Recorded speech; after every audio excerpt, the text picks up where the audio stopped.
Welcome to Coalescence.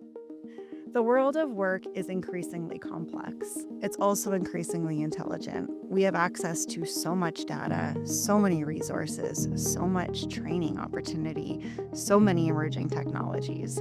Yet, teams still break down. People still leave meetings feeling misunderstood or leave their workdays feeling frustrated and wondering, why is this so hard?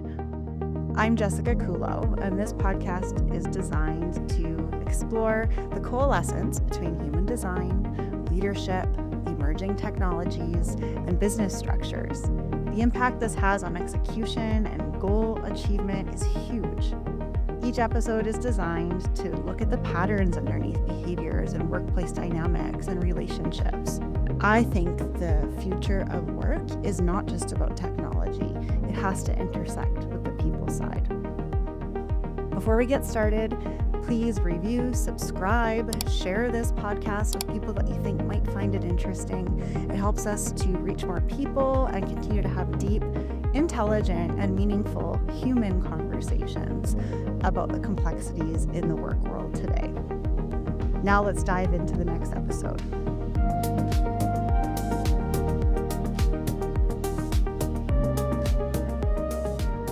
All right, well, good morning. I'm Jessica Culo, host of the Coalescence Podcast. I am super excited today to get to talk with Dr. Samantha Jones, Postdoctoral Scholar, Department of Psychology at the University of Calgary. Sam, I just want to read your biography, which is on the University of Calgary website, because I love the way you crafted this, and it gives a really good introduction to the work that you do and who you are.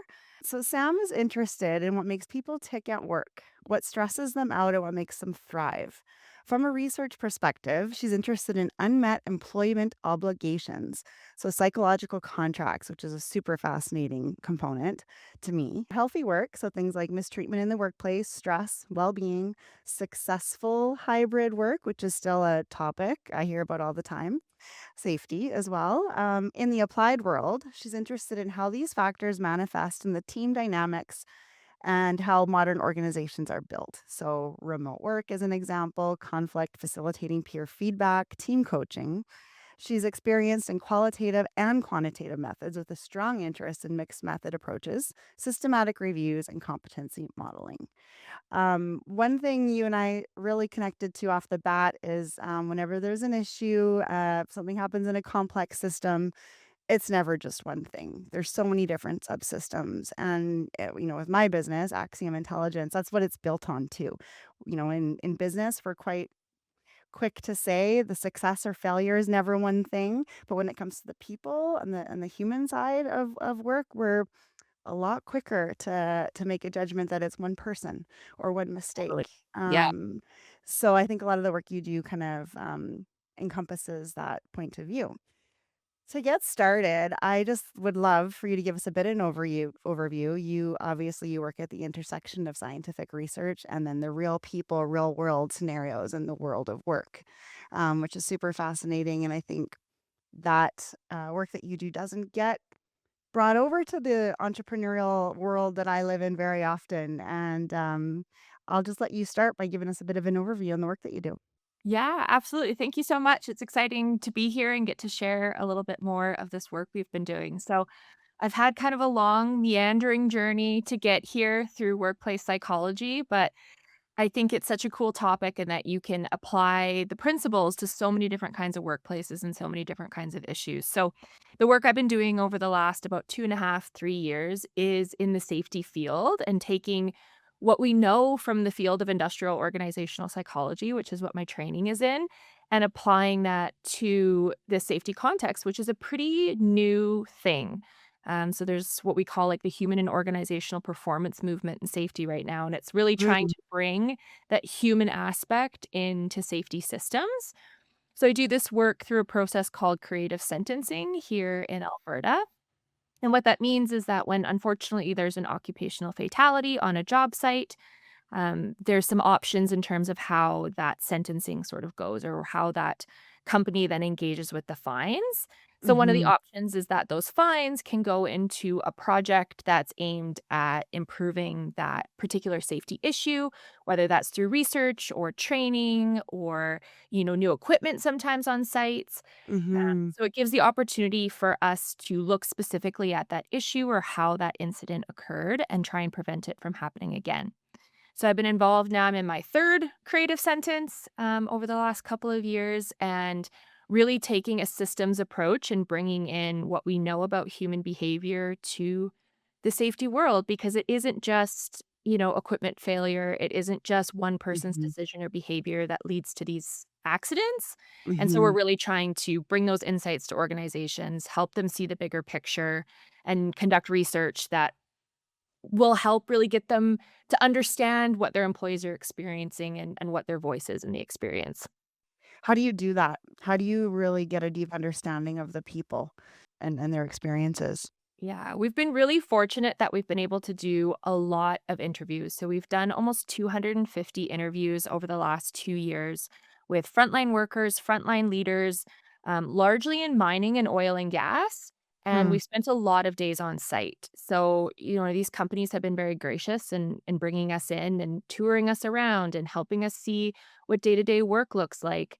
And then having those opportunities to sit down and talk with those folks. So, that's an hour that we were given with each of those people. So that's a lot of time to really hear people's voice, hear what they're struggling with, hear what it's like to work in those environments. Um, Right. and then having that connection as well with the leaders in those companies, you can really start to see where some of those disconnects exist and start to look at these things, which is really interesting. Again, understanding, you've got confidentiality. Can you share any stories or experiences you have and things that were really surprising in those conversations you had with the people that you're talking to? Things that maybe you weren't expecting even? Yeah, yeah, absolutely. I think it's so hard when there's so many, right? But a couple Mhm. things that really stand out to me, maybe naively a little bit surprised about the degree of emotion from people and the degree that it really became apparent there's this kind of humanity element to it that I think is sort of missed, especially in these types of work, the workplace culture. You're working in mines, you're working in oil and gas. There's a lot of expectations, a lot of mental models that really drive how people engage with that work. And it's very production focused. It's very, we work hard, we get it done. These are tough people. We can we don't have to pay attention to the same things that maybe people think they have to in other organizations. But in talking to these folks, like people want to be recognized for their work. They want to be proud of what they're doing. They want to feel this sense of accomplishment. Like there was these really kind of fundamental human needs that were just so at the forefront. Like these were the things that people were talking about the most. And I think from an organizational perspective, leaders are often asking, like, what's the bonus that we can do or what's the Mhm. one thing that we can change that's going to change everything. And then you talk to the people and they're like, I just want to hear that I'm doing a good job and I just Yeah. want to know that I'm contributing to the bigger system and what my role looks like and the why. Like people talk so much, I just want to know why I'm moving this dirt pile to this dirt pile. And you could Right. think in that type of work that might not be as forefront for people, but people were really talking about these things a lot and really wanting to understand the bigger picture. And I think kind of tying that back to the accidents that happen in the workplace, like a lot of them really wanted to understand what happened and how we can prevent it. Have that closed loop communication about what the organization's doing about it and how it can be prevented from being happening again and what they can do to help contribute to that. Do you think that's going to increase with more how we're integrating AI into so much of what we do now in the workplace? Mhm. So I was at an event last week, and we had a expert on AI speaking out of Stanford, and one of his main messages was like, really, really lean into your human side. He's Mm, all about. It showed us all these amazing ways to be using AI and on the differences between Claude and Chat and all the things. But his biggest message was do this, but lean into your human side, and that's the best advice we can be giving the younger generations coming into the workplace as well. Those yes. that can balance are going to be the ones that can thrive. And now listening to you talk, I'm just thinking maybe that's from a leadership perspective, we have to really make sure we're leaning into that and then pulling it from our people that we lead as well. Because if that's a kind of a resonating theme, I can only imagine that's certainly not going to go away, Yeah, and maybe increase even totally. moving Yeah, I forward. absolutely agree with you. And I think even like what comes to mind for me is sort of the training and the way that we help support frontline leaders. So people who are new to leadership, who went from being that frontline worker and are stepping up into that new position, and that those people really need human connection support. Mhm. It's Mhm. not something that can be replaced by AI. It's not something that can be replaced entirely by asynchronous online training. Those things have a Mhm. place in these workplaces, but people really want that people connection. They want a human mentor. They want someone to meet with them and help guide them through those people experiences. And I think in keeping that humanity front of mind, it's so important for how workers interact. Like I think of this Mhm. one example all the time of one of the workers we were talking to said, if your supervisor yells at you first thing in the morning or says something really snarky to you, and then Mhm. you go and sit in a haul truck for 12 hours by yourself, no music, no distractions, you're focused the whole time, you ruminate on that all day Yeah. long. And they said, like, that is a safety concern because you're not paying attention. You're not as, like, focused. You might not be fit for duty ultimately in the way that that is. And I think we don't always think about those, like, human aspects, right? Like, one little thing that you say in the morning, totally not meant for that person, totally offhand, and then it has this huge trickle down effect for folks. And I think it's really important that we don't lose that human side of it, right? And be mindful about how we're interacting with others, how we're taking care of each other. Like, it's super, super important in these fields. I'm guessing here, but given that it's a lot of, like, coal mines and Mhm. oil and gas industry, more men Yes, yes, typically, absolutely. middle-aged, would you say? Yes, definitely Yeah. older. I mean, we talked to a fair number of like more young junior people as well. But yes, there's, the stereotype and the typical demographic does still hold pretty strongly. I just again, it fits into another conversation I had recently where, that demographic, are in crisis. Hmm.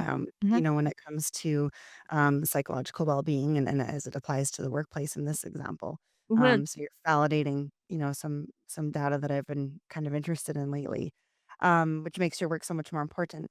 Talking then a little bit in your bio, and again, keeping, confidentiality in mind, what can you say or tell us about this concept of the psychological contracts or the unmet employment obligations? Because as a outsider, it's something I definitely, I get what you're talking about there, but Hmm. maybe a little bit more specifically, or as it applies to the work that you do. What have you learned? What have you seen? Yeah, yeah, absolutely. So the psychological contract represents this sort of mental model you have as an employee about what you believe your organization is obligated to provide to you. So there's kind of all these different things that can be in it, but it things like fair pay, training and career development, safety is one of the components, right? So you Hmm. enter into a job, and from your past experiences, from industry standards, from what was promised to you during recruitment and hiring, you develop this mental model, right? And it's not written down, it's not on paper, but it's still Hmm. very strong and influences your behavior at work and how you evaluate other people's behavior because you're always seeking it's kind of this comparison model of this is what I expect to be happening is what I'm experiencing aligning with that. Hmm. So that's what the psychological contract is, and we call it a psychological contract breach when you perceive that something is mismatched there. And so when that's a negative breach, it's typically that you didn't receive what you expected to. And so I see it in all kinds of work, right? You explain that to people and almost everyone goes, "Oh, I know. I have an experience with that. I have a piece." And so I've really looked at it from a systems lens and seeing how that operates within a system and how that can lead to negative health for people, especially through the stress and negative emotions process. Because when you have that realization, it brings up a lot of negative feelings for people. And if you're not able to repair that over time, there's a lot of rumination and that can accumulate and it can lead to poor psychological health, but also physical health. There's been some research that's connected that. So I'm really interested in how we can try and prevent those breaches from the sense of closing the gap and also having the right organizational culture and the right interpersonal relationships to very quickly repair those breaches when they happen, because that's how you can prevent those negative things from happening over the long term. What does that look like in the world, like a real world of work, even if it's a Mhm, hypothetical? mhm, Like, what mhm. does that look like? Like a repair of it? Yeah, or even I guess that starting even just with the contract, like, is it as simple as I'm starting a new job?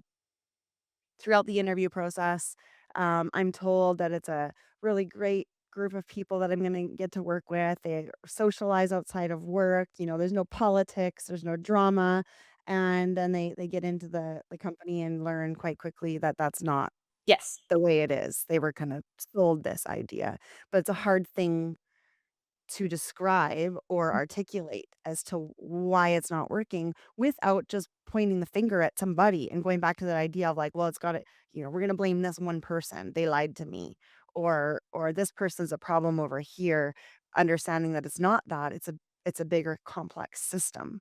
Is Yes. that an example of a like a psychological contract breach? Yeah, yeah, absolutely. So there can be things that are a little bit more nebulous and like hard to put your finger on. Yeah. The 2 biggest pieces of advice or the ways that you can decrease this from happening is, 1, being really open about your expectations. And what Mhm. that comes from is the things that are important to you and your goals, the more you can verbally communicate those, because you're taking what's under the surface, which is a big thing in systems thinking, and bringing that to the surface, right? So you're verbalizing, you're making obvious the things that might be going on underneath, so that can help change some of those discrepancies. Because sometimes the discrepancy happens not intentionally, but people just have different mental models about what that actually looks like in practice, right? So the amount, as much as we can do that. And then from the repair side, this comes into kind of our organizational classics of psychological safety, good communication with your leader, strong relationships in the workplace, so that when a discrepancy does happen, you have the tools, the safety, the willingness to be able to speak about it really openly, which can really help facilitate repair. Can you talk about psychological safety? Because I think most have heard the term. I honestly do think a lot of leaders maybe have a negative connotation with the term, a little bit scary, perhaps. They don't understand it. They want to provide psychological safety, but maybe don't really know what that is. Yeah. And then on the flip side, sometimes I think the term can be abused Mhm. as well. Can you just explain it simply for all of us and any guidelines that go along with that? Totally. Yeah, I think as it's become very popular and a bit more of a buzzword over the last years, a Hmm. lot of folks that I talk to use the term, but then what they're talking about is something entirely different.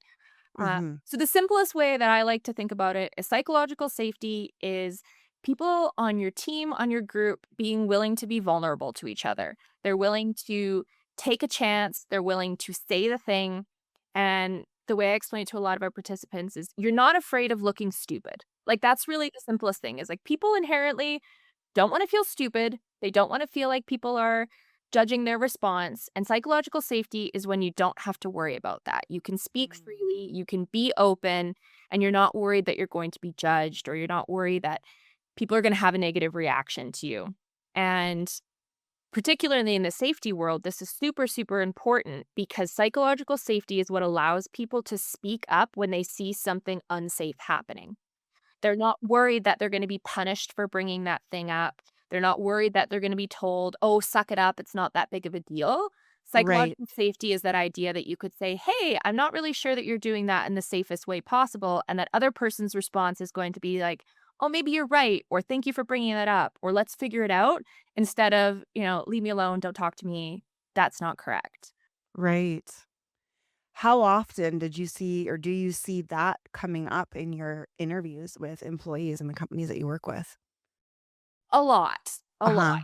Uh-huh. Yeah. And we also so we have the interview side and we've also done some survey research, and psychological safety is a measure in that for sure. And we look at it a lot in terms of the context of learning from mistakes. So being able to learn from mistakes and learn from things that went wrong requires that psychological safety as well. And that's how you prevent these things from happening again. And there's huge crew differences we've really found. So some crews have really great psychological safety and they're able to really talk to each other and support each other. And they often have a leader that's really willing to be humble and be willing to listen to their people. That really, really makes a difference of they can go in and say, I don't know the best way to do this. I know your expertise. Help me through this. Really helps foster that. And then you have other crews that are afraid to talk to each other or their leader Yeah. dismiss their concerns a lot more. And that really erodes that psychological safety. I think what you said earlier is kind of a great because, like, again, the term's kinda scary, and I think for business owners, business leaders too, it's like, I don't wanna do this wrong. I'm not a psychologist. I don't wanna do this wrong. So using the term is kinda scary, but to be able to just say, "Hey, like, I don't want anybody here to be afraid that they're gonna look stupid." I think that's kinda the most simplest way you could articulate that to your people so that they do maybe feel and you have to repeat it. What's the statistic? 7 times you have to say you have to repeat it a lot, but I think that's a really, really, really cool message to bring.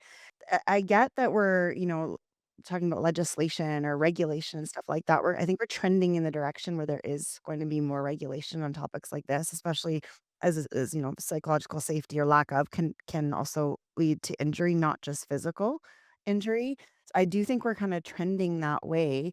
And you and I did talk a little bit about regulation and lack of regulations in the province and the country. Any comments on that notion or that topic at all, or where you think we're headed? Mhm. I think there's definitely a push and people are starting to speak up. So even within our group and our current creative sentence that we're doing, we've just launched a society that's looking specifically at rigging, hoisting, and lifting safety here in Alberta because there are very few regulations around that. Mm, But what's really interesting is the push really has to come from industry. It really has to come from companies. mm, And that can be a little bit harder to coordinate and a little bit harder to get everyone on board with. sure. So there are like grassroots movements that are really pushing for that, but it's going to, I think, be a very long road and it's going to take a lot of big industry key players, the big companies, being willing to back it before the regulation change will happen, at least here in Alberta. On that notion, the rigging, hoisting, lifting, you were telling me in a different conversation, how dangerous and how high risk for injury this component of industrial work can be, and how you said nobody's doing this the same way. There isn't regulation. You had interesting stories on that. Would you share that with us as well? Yeah, absolutely. So, with this creative sentencing work, one of the projects that we've been working on most recently is a fatality that unfortunately happened to a young gentleman named Brandon Nelson up on a site. And he was doing some routine maintenance on a big mining shovel. And he was taking what's called a pendant line. So, it's the long line that attaches the handle of the shovel to the machinery. And he was Mhm. removing it to do some maintenance and prepare it for the crew the next day. Mhm. And he had the training he had training, he had been working on the site for a very long time, his crew members were there, his supervisor was there, and we've come to know his family quite well. He was a very hard worker, he cared very Um, deeply about what he was doing, he took a lot of pride in his profession, and he was lifting this off, and he did it the way that he had done it many times before and many other people on his site had. So he did yeah, something that he, thought was kind of normal, and he had used a synthetic sling, so made it of like a nylon kind of fabric material to lift this piece of the machinery off. and Uh, that's typical.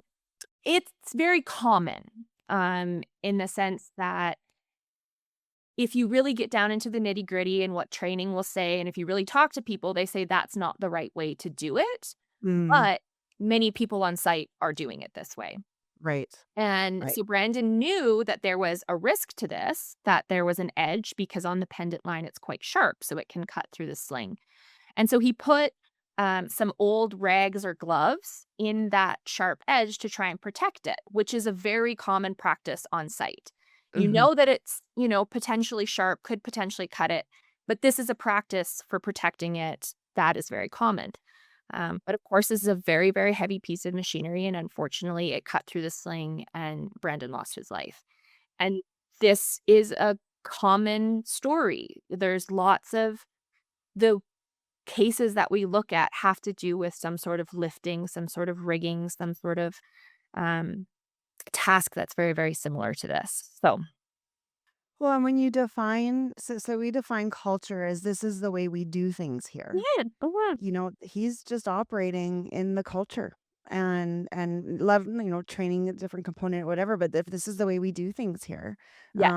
you can see how that would so tragic, so Mhm. tragic. And Absolutely. I didn't know about Brandon. I didn't know about Mhm. that industry or that component of the industrial work until you shared that with me. Mhm.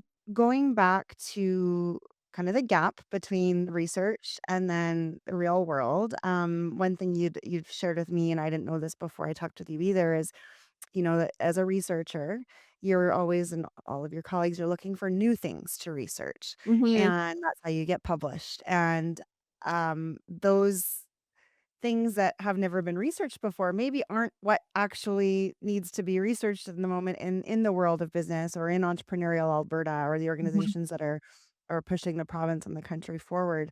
Um, and I think you've got some really cool stories, maybe that lead to you telling us about Map the System as well. But talk about that a little bit, just the gap between the research and the real world of work. Yeah, absolutely. Yeah, it's really challenging in terms of I think I was a little bit surprised, especially coming into this field that like with industrial work and oil and gas and mining that Mhm. some of the issues that we're having are still some of the things that we knew in research 50 years ago. Even to go back to psychological safety, the original psychological safety paper was published in 1999 by Amy Edmondson. Hmm. And it's now, even in the last, kind of 10 years. Well, that's a 26, 27-year gap between when this foundational work came out and when we're starting to really think about how we could do something about it in companies, right? Things have changed. Yes, yes, and so I find that quite common that you'll go into organizations and some of the things that they're struggling with are, for lack of a better way of describing it, are kind of basic or things that we've learned Right. about in our field many, many years ago, but they're not necessarily having the same influence or same impact in practice, and there's many reasons for that. We have these big organizations, they're slow-moving beasts in many ways. It takes a long time to do this really impactful systems change. Hmm. Uh, but it really is an opportunity, I think, to take some of this foundational knowledge that we have from other fields and really take this multidisciplinary approach and bring them to organizations, right? Like on our team, it's psychologists and it's also engineers and it's also Um, people in business. And it really takes all of those people to bring our foundational knowledge from each of those groups into companies to help make a difference. Absolutely. The whole notion of the interdisciplinary teams is fascinating to me. And even when I was in university over 20 years ago, that was my favorite course. I loved it, where you had all the different experts. Mhm. Having said that, I've heard you say this too, having a team of technical experts does not make an expert team. So Yes. it's the combination of things and tying it all together that I think is really really important. But I love that. And I want to, that's what I'm doing with Axiom Intelligence as Mhm. well, is bringing more of that to business, the interdisciplinary point of view. And it's fascinating what you can learn when Totally. you bring it all Totally. together. And that's Yeah. really where the team dynamics piece comes too, like, that's that kind of, like, extra glue that brings those people together, so you can have a whole room of people who are deep subject matter experts in their area, but that doesn't mean they're automatically going to be able to work together, and Hmm. having psychological safety, good team dynamics, strong team norms, including safety norms when it comes to these types of organizations is so important, and I think that piece in the past has been very overlooked in a lot of fields. The focus Hmm. is on the technical expertise. This person has their technical training. They've passed all of their technical training. Therefore, they're able to go out there and work at maximum effectiveness because all of these things are in place without considering as much of the people side of it. But at the end of the day, you still show up to work as a whole person and you can't ignore some of those other factors that influence how you show up to work and how you show up to work with your coworkers and your crew members. Absolutely. Absolutely. Brag on the University of Calgary. And actually, okay, so correct me if I'm wrong on this, but I'm pretty sure Dr. Tom told me that University of Calgary has the most robust industrial organizational psychology program in the world. Is that Oh, right? I mean, I'll endorse it, sure. I, He's the head he of the told me this. program, so if he says that Sure. Yeah, and it's here in Alberta, and it's obviously I'm in Edmonton. I'm a huge fan of Calgary, though. I love the city. I love the university. Um, you guys do amazing work. Tell us about Map the System.